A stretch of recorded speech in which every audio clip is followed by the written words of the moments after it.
Gimana caranya ngadepin orang yang on off mbak, dan cara atau langkah-langkah buat detach? Bagaimana cara agar suami bisa diajak diskusi dengan enak waktu ada kendala tanpa emosi? Gimana sih cara filter laki-laki yang match di dating apps agar nggak kena scammer? Setelah beberapa pertemuan, kadang mereka aktingnya jago dan niat bisa selama itu. By the way, aku pun dirugikan secara materi. Pertanyaan apa aja yang perlu diajuin ke calon pasangan untuk tahu bahwa compatibility kita cocok? Kemarin itu total ada 5 pertanyaan yang udah masuk ke aku, yang kita coba pilih-pilih dan cukup merepresentasikan beberapa pertanyaan terakhir. Kita buka video dulu nih. Jadi kamera yang di sini kan Q&A, yang di situ di YouTube tuh. Oke. Jadi kita sambil pantau kalau ada yang nanya di Q&A, tapi kalau nggak ada ya kita jawab-jawaban sini untuk video YouTube. Oke. So, halo. Hai. Kembali lagi bersama Yasa dan Anes di sesi Q&A. Jadi kita berdua akan jawabin beberapa pertanyaan yang kemarin kita udah share di IG story. Terus ada beberapa yang nulis pertanyaan, jadi kita jawab-jawabin di sini. Udah ada beberapa pertanyaan yang dicatat ya. Sambil kita live IG di sini, jadi teman-teman kalau yang mau dapetin early access dan bisa nanya-nanya ke Coach Anes, terutama nanya langsung sih. Via DM atau nanti di postingan kita atau di grup broadcast channel yang khusus para subscriber, silahkan subscribe di IG-nya @coachanes. So, kita mulai dari pertanyaan pertama. Tadi kita udah sempat bahas pertanyaan pertama tuh, bagaimana tahu cowok serius saat PDKT. Aku tuh merasa cowok ini suka sama aku. Itu tadi udah kita jawab di IG live gitu ya. Nah, terus pertanyaan yang kedua, gimana caranya ngadepin orang yang on off mbak, dan cara atau langkah-langkah buat detach? Cara untuk menghadapi orang yang on off adalah, ya kalau aku sih bertanya-tanya ya, dia on off-nya gara-gara apa? Whether this person emang very interested with us atau enggak, atau dianya jangan-jangan lagi having issue sehingga dia energinya habis dan dia harus ngecas dengan dirinya dia sendiri sehingga dia on off gitu kan. Jadi gimana cara ngadepin orang yang on off? Menurut aku adalah, kalau aku sih, I would like to know gitu, nih orang nih on off gara-gara apa? Apakah memang interested untuk getting to know me more, atau sebenarnya dia cuma lagi capek aja, atau dia cuma lagi bingung aja, gimana caranya? Karena different intention atau different motivation di baliknya itu bisa ngasih result yang berbeda juga gitu tentang perilakunya mereka. Itu itu adalah gimana caranya ngadepin orang yang on off. Terus cara atau langkah-langkah buat detach. Detach itu sebenarnya adalah, jadi mungkin kalau bisa dibayangin nih, ini cewek apa cowok ya? Cewek kan. Semuanya cewek. Ini cewek, terus ada yang deketin cowok tapi on off, terus kayaknya si cewek ini ngerasa kayak, ini apaan sih nih on off, gue cabut aja deh, tapi kok gue nggak bisa cabut ya gitu. Nah itu namanya trik delay gratification namanya. Gitu. Kalau dulu mungkin 1 tahun yang lalu ada tren tuh namanya kita usahakan mas-mas 90-an itu gitu. Karena mungkin dia masih sibuk kerja, nggak terlalu available, jadinya kan itu kayak on off kan. Jadinya tuh kayak bikin gemes gitu loh. Nah itu delay gratification. Sebenarnya bisa dibilang si cewek ini, si mbak ini dalam tanda kutip addicted, ketagihan sama on-nya si cowok ini gitu. Jadi pas on off tuh kayak gitu loh. Nah itu bikin efek ketagihan sebenarnya. Nah balik lagi tadi kalau ke on off itu tanya dulu kita define dulu on off-nya karena apa? Karena emang dia sibuk kerja atau emang sengaja on off gitu kan. Tanya aja gitu kan. Terus dan kalau banyak alasan ya udah ini aja, ntar you will know kok whether this person emang serius apa enggak. Iya. Terus gimana untuk detach kan sebenarnya ya, kalau misalnya kamu doyan sama Indomie goreng kan nggak sehat ya gitu. Detachnya gimana? Ya kurang-kurangin pelan-pelan gitu. Kurang-kurangin pelan-pelan dan take responsibility. Take responsibility maksudnya adalah nggak usah ngarepin orang itu yang mengurangin quantity dan quality dari perhatiannya, tapi kamu harus responsibel kayak ya udah, kalau gue nggak mau, kalau gue mau kejar terus. Kalau mau relationship ini kayak bibit-bibit relationship ini mau ditumbuhkan, ya kita harus bertanggung jawab sama diri kita sendiri. Kalau emang mau kejar, kalau nggak mau ya udah. Sebenarnya ya kalau ngomongin delay gratification tuh maksudnya di si Mbak yang nanya ini ya gitu, bahwa itu adalah strategi yang dilakukan sama si laki-laki sehingga si Mbak ini merasa addicted gitu. Iya. Ya attach, pertanyaannya kan adalah why are you attached gitu kan. Jadi kadang-kadang kalau orang bingung gimana cara gue detach, balik tanya dulu ke diri sendiri aja, apa yang membuat gue attach sama orang ini. The feelings of happy ketika dia lagi on, tapi the feelings of sadness ketika dia lagi off gitu. Kalau misalnya memang itu yang terjadi, berarti kan you are addicted to the on, right? To the moment ketika dia memang lagi ngebalas kamu dan kamu feel happy. Kalau kamu mau ngedetach dari rasa itu, apa yang bisa kamu lakukan adalah cari cara lain supaya kamu bisa merasakan happy dengan cara lain gitu. Nggak ketergantungan sama si on off nya. Iya, makanya jadi take kayak responsibility. Take responsibility ya, you have to know kayak apa yang membuat kamu attach sama dia, sehingga dari situ kamu jadi bisa mencari tahu apa sih yang perlu gue lakukan supaya rasa attach ini digantikan dengan rasa yang lebih dengan cara yang lebih sustainable. Jadi cara atau langkah-langkah buat detach, cari tahu dulu apa yang bikin kamu attach.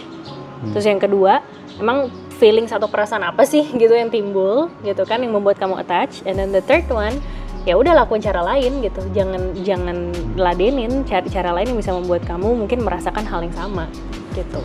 So itu tadi adalah pertanyaan kedua dari total 5 pertanyaan yang udah kita shortlist. Sekarang kita lanjut ke pertanyaan ketiga.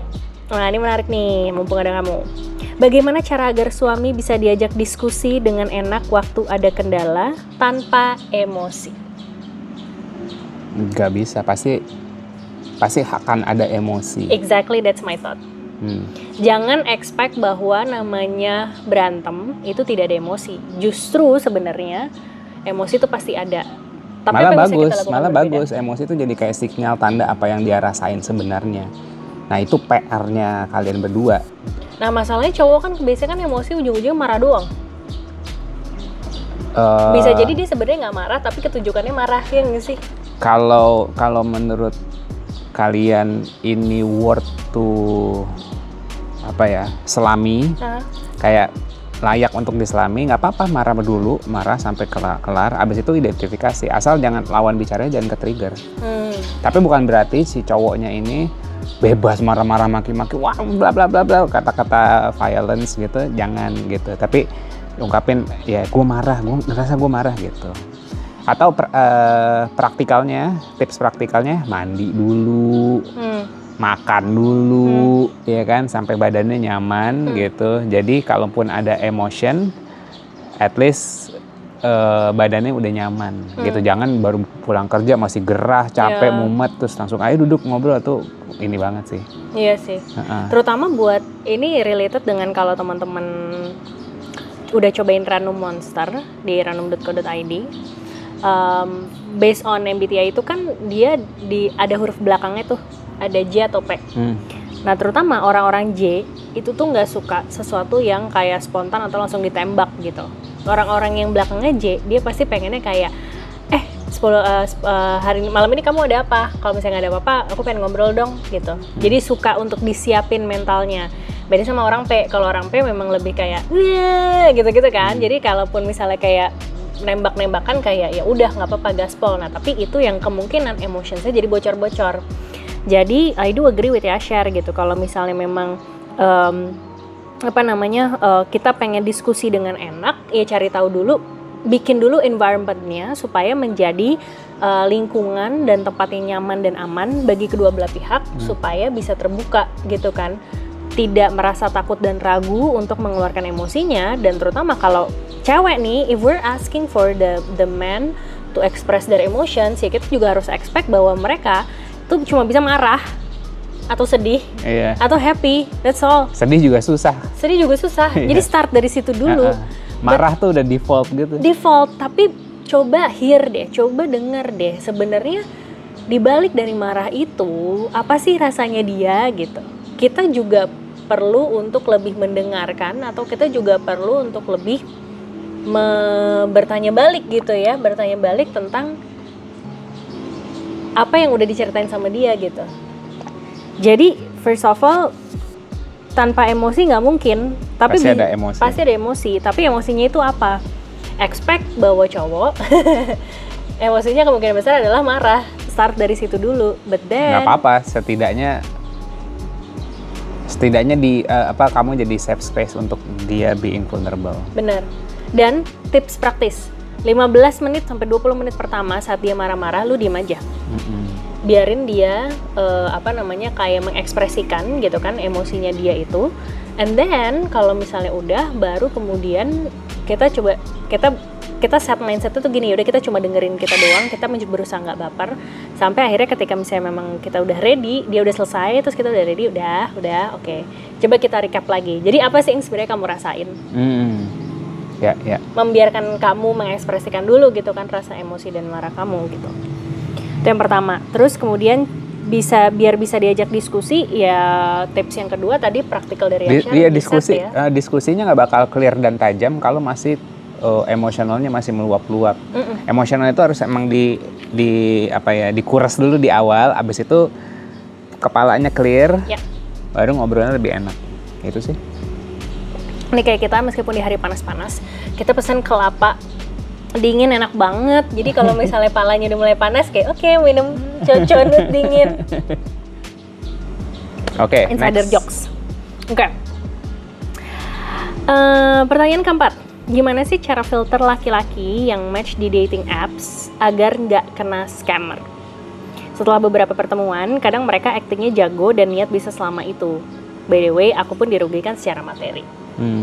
Jadi gimana cara ngefilter laki-laki yang match di dating apps agar nggak kena scam?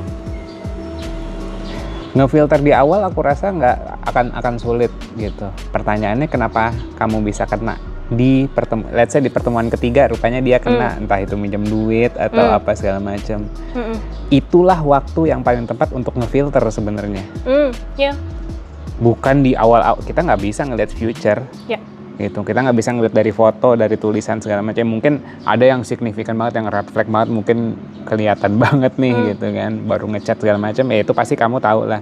Tapi kalau yang kamu nggak tahu ya nggak tahu, embrace aja, akuin aja emang nggak tahu di awal. Tapi tugas kamu adalah di saat itu udah mulai terjadi, misalnya dia udah minjem duit atau apa, ya jangan dikasih. Itu waktu yang paling tepat untuk ngefilter sebenarnya. Kita punya value seperti apa dan apakah we can act on it gitu. Kadang gini sih, ada cewek-cewek yang juga gini, kayak karena udah terlanjur nyaman, jadinya dia ngerasa kayak ya udah deh, aku kasihan, aku bantuin dulu. Jadi dia tuh helping on others kayak berdasarkan perasaannya. Nggak bisa, lu tuh harus pakai logika kalau udah kayak gitu. That's why love for me, even sebagai orang yang berperasaan sekali, nggak bisa cuma sekedar perasaan doang, tapi butuh diseimbangkan antara logika dan perasaan gitu loh. Karena that's the time kamu harus pakai logika kamu. Masa belum ada apa-apa aja dia udah dalam tanda kutip minjem duit sih gitu. Atau apapun yang merugikan materi lah. Iya, gitu. Dan kalau dari aku sih maksudnya kayak duit tuh paling gampang banget untuk di apa ya, kita kena tipu tuh gara-gara duit. Jadi ya even kita juga harus membereskan relationship kita dengan duit dulu sih kalau aku ya. Dan cara ngefilter laki-laki yang match, kalau aku bisa berbagi pengalaman, setiap cowok yang nge-match sama aku, pasti aku semacam kayak background check gitu loh.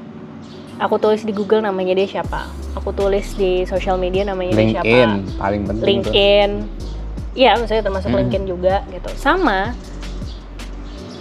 FYI, Dikti itu kan dia punya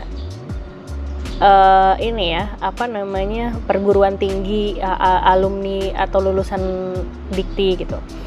Terutama kalau dia memang lulus di Indonesia, cari tahu aja di Dikti itu dia bener nggak? Kecatat ya? Kecatat. Dikti itu apa sih? Kementerian Pendidikan. Iya, Kementerian Pendidikan tuh ngeluarin kayak semacam sebuah bank database alumni kayak nih yang lagi rame belakangan ini, gimana kita tahu psikolog itu terdaftar apa enggak. Nah itu ada tuh listnya di akun HIMSI. Nah ini Dikti itu juga ada alumni dari perguruan tinggi Indonesia, itu tuh dimunculin di situ. Jadi kalau misalnya aku nggak pernah bother untuk ngechat sama orang-orang yang pakai nama fake apa segala macam. Kalau emang dia social presence-nya udah nggak ada, aku sih nggak mau. Kalau aku ya, mau itu orang secupu apa di social media, itu still better. At least dia ada social presence-nya. Orangnya kayak gimana, gue bisa nge-trace masa lalunya dia, and I know what the demand to, what expected gitu loh dari si orang ini gitu. Jadi kalau aku sih, what I do juga aku ngecek tuh dikti dan segala macam. Beberapa 22 laki-laki yang aku ini pun, ya aku adalah kena 1-2 yang memang akhirnya ternyata scam. Baru tahu belakangan. Tapi di tengah-tengah gitu, aku ya mencoba untuk belajar dari situ, dan aku cari tahu lagi yang lain gimana. Even kamu aku cari juga. Tapi kamu aku nggak cari di dikti nggak sih? At least social presence kamu udah ada. LinkedIn? Lu nyari gue LinkedIn gak waktu itu? Cari di LinkedIn. Kan aku tahu akhirnya kamu kerja di media. Gitu. Jadi tips dari Yashar itu justru di momen-momen setelah beberapa kali ketemu, di saat mereka udah berpikir bahwa kamu udah nyaman, perasaan kamu udah dipegang dan nih siap, sama mereka. Dan siap untuk dikuras. Iya, siap untuk dikuras. Nah, justru di situ adalah kamu bisa bertahan apa enggak gitu dengan nilai kamu. Dan kalau dari aku emang dari awal ya filter cari orang yang social presence-nya ada. Terserah deh orang mau punya apa namanya, idealisme. Gue nggak ada di sosmed dan segala macam, but still you have to be out somewhere gitu. At least di Google tuh nama lo muncul, as simple as that. Karena kalau nggak ya, that's the most simple indicator bahwa dia. Tapi kalau dia main Tinder tapi nggak main sosial media tuh bohong, nggak mungkin. Tinder adalah sosial media yang beyond yang kayak beyond Facebook dan Instagram. Kalau dia udah ngerti Tinder, artinya dia udah ngerti Instagram. Kan ada verifikasinya juga. Kalau kita masuk Tinder kan kita harus punya Facebook atau Instagram segala macam dikonekin gitu. Jadi kalau udah nggak punya social presence-nya udah bye-bye. Gitu aja. Udah paling gampang gitu. Gitu guys. Oke? Itu pertanyaan keempat. Dan sekarang pertanyaan kelima dan terakhir. Pertanyaan apa aja yang perlu diajuin ke calon pasangan untuk tahu bahwa compatibility kita cocok? Ini nggak bisa dijawab dengan satu IG live sebenarnya, dan that's why kita bikinin podcast dari kemarin-kemarin. So, buat teman-teman yang emang pengen tahu gimana cara ngecek compatibility, please banget nontonin podcast aku, biar kamu dapetin dulu esensinya gitu. Sebenarnya apa sih yang perlu ditanyain? Tapi kalau Kak bisa kasih quick tips sekarang,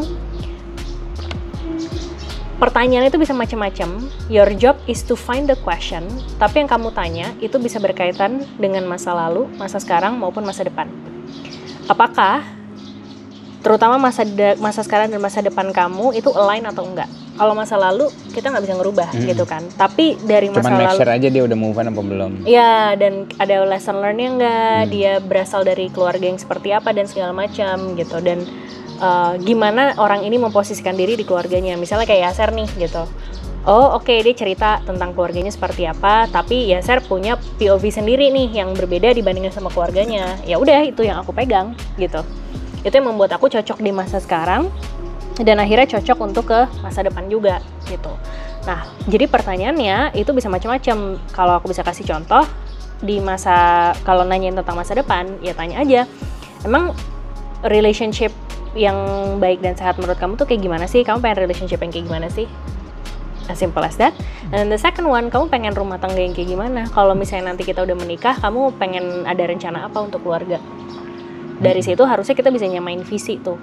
Itu hanya salah satu contoh pertanyaan tentang masa depan. Nah, apapun that you are curious with this person, that's why you also have to be curious gitu. Jangan cuma sekedar, oke, gue kasih lo pertanyaan tuh bisa, tapi that's not the essence of it gitu. Iya. Aku bisa nambahin sedikit mungkin kayak tanya apa yang menurut kamu penting. Iya, benar. Karena kalau kamu nggak tahu apa yang mau ditanya, berarti kamu belum mementingkan relationship itu. Make sense. Iya kan? Kalau kamu nganggap relationship itu adalah sesuatu yang penting, secara otomatis kamu pasti punya pertanyaan-pertanyaan yang banyak yang menurut kamu penting yang bisa ditanyakan. Kayak gitu sih, simple kayak gitu sebenarnya. And that's why jangan cuma ngomongin soal perasaan doang, tapi kita juga harus bisa menyeimbangkan dengan pikiran. Dan untuk bisa bertanya, mengajukan pertanyaan yang tepat, mau nggak mau kita juga harus belajar untuk tadi berpikir gitu. Dan sometimes nggak harus untuk nanyain pertanyaan kok. Sometimes dengan ngobrol, aku bisa dapetin esensinya tuh si Yaser maunya apa sih, niatnya apa sih gitu. Jadi it doesn't matter pertanyaannya, tapi yang penting apakah jawabannya dia, apakah apa isi kepala dan isi hatinya Yaser itu align nggak sama apa yang aku pengenin. Sebagai contoh, aku pernah diajak nikah sama mantanku, tapi it's hard for me to say yes or no. Kenapa? Karena yang rupanya waktu itu membuat aku ngerasa nggak cocok adalah mantan aku, dia pengennya abis nikah itu langsung punya anak, dan masalah kayak sekolah lagi atau kerja lagi tuh nanti bisa nyusul belakangan. Sementara aku maunya adalah gue belum siap punya anak di saat itu. Gue masih pengen explore myself, gue masih pengen ngembangin diri gue sendiri. Jadi rupanya visi masa depan yang kita punya itu nggak align tuh, dan akhirnya hard for me to say yes, tapi juga hard to say no. Kenapa? Karena di situ aku bukan orang yang terbiasa untuk menolak sesuatu. Aku bukan orang yang terbiasa untuk menyampaikan apa yang aku pengenin. Jadi akhirnya waktu itu kandas dengan semestinya. Tapi saat itu yang aku sesalkan adalah why I didn't say no. Aku nggak berani. Iya, aku nggak berani untuk say no faster. Padahal aku udah tahu kayak sebenarnya masa depan tuh nggak bisa bareng gitu. Tapi ya mungkin itu jalannya. Biar aku tahu next time ketika aku ketemu sama cowok, sama kamu pun aku juga nanya kan, what kind of life that you wanna build? Dia maunya jadi hippies gitu. Dia maunya jadi nomaden. Dia maunya punya camper van dan segala macam. Gue kayak that's not the life that I want. But at least it's interesting gitu. But the spirit is sama. Spiritnya freedom. Kamu freedom versi kamu adalah ya udah kamu bisa jadi turis, jalan-jalan ke luar negeri. Aku jadi hippies gitu kan. Sebenarnya perilakunya berbeda, tapi sebenarnya motivasinya sama. Nah itu yang kadang-kadang tricky. That's why kalau kamu mau tahu motivasi sesungguhnya dari seseorang, kamu bisa ambil tes Ranum Kompas di ranum.co.id. Di situ ada nama produknya namanya Akar. Jadi di dalam Akar itu ada assessment namanya Ranum Kompas yang bisa mengetahui motivasi yang sesungguhnya dari seseorang. Jadi bayangin kalau kamu ngedate kencan nih berdua, terus dua-duanya udah ngambil Ranum Kompas, udah ngambil Akar, terus tiba-tiba rupanya kita klop dan arah hidupnya selaras lah gitu ya. Kayaknya ngedate-nya jadi lebih efektif dan efisien daripada lo nebak-nebak. Terus 3 kali 4 kali rupanya nggak cocok, buang-buang waktu. Nah dengan Ranum Kompas atau di program Akar ini kamu bisa menghemat waktu kayak gitu sih, dan menghemat waktunya karena gue udah tahu niat lo kemana, gue udah tahu niat gue kemana, ini kita searah apa enggak. Oh rupanya nggak searah, mau disearahin apa enggak? Kalau mau disearahin apa aja effort yang harus dilakukan, atau kalau udah nggak searah ya udahlah gue males yang nggak searah, ya udah langsung putus di situ. Jadi sebenarnya even tanpa pertanyaan pun itu bisa jadi cara untuk ngecek compatibility gitu kan simpelnya. Karena we understand sih nggak semua orang punya that kind of curiosity ataupun skill untuk bertanya seperti kita satu sama lain. That's why kita bikin si Ranum Kompas ini gitu loh, untuk menjadi alat bantu kalian, dan bukan hanya kalian ya, even teman-teman kita yang berpasangan pun juga mereka merasa terbantu, kayak dibacain gitu kan. Iya, terus jadi tahu, oh iya nih gue ributnya sama bini gue gara-gara ini nih, pantes gitu. Dan akhirnya jadi tahu, oh pattern ini tuh bisa ke bawah atau misalnya kepake juga di beberapa tempat-tempat lainnya gitu kan. Jadi kalau misalnya dari aku sih, kalau buat teman-teman yang memang lagi penasaran dan pengen cari tahu gitu compatibility apa yang kira-kira cocok sama kamu, ya kita bantu kalian dengan memberikan tools yang namanya Ranum Kompas tadi, ada di ranum.co.id Akar, supaya kalian bisa nggak perlu capek-capek bertanya, udah bisa kelihatan tuh gitu apakah sebenarnya arah hidup kalian sama atau enggak gitu. Anyway, aku pengen menyapa dulu. Ada Hai Dewi Srisari baru join. Oh iya? Yes. Halo. Hai, welcome. Ya kita udah di ujung, udah mau selesai.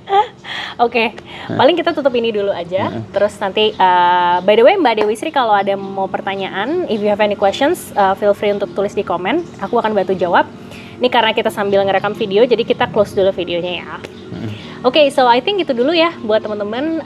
Hopefully Q&A ini bisa membantu kalian untuk mendapatkan more, I don't know, like clear vision or something tentang proses PDKT kalian, proses relationship kalian, maupun ya untuk kalian kenali diri kalian lagi, find yourself, found your mate gitu.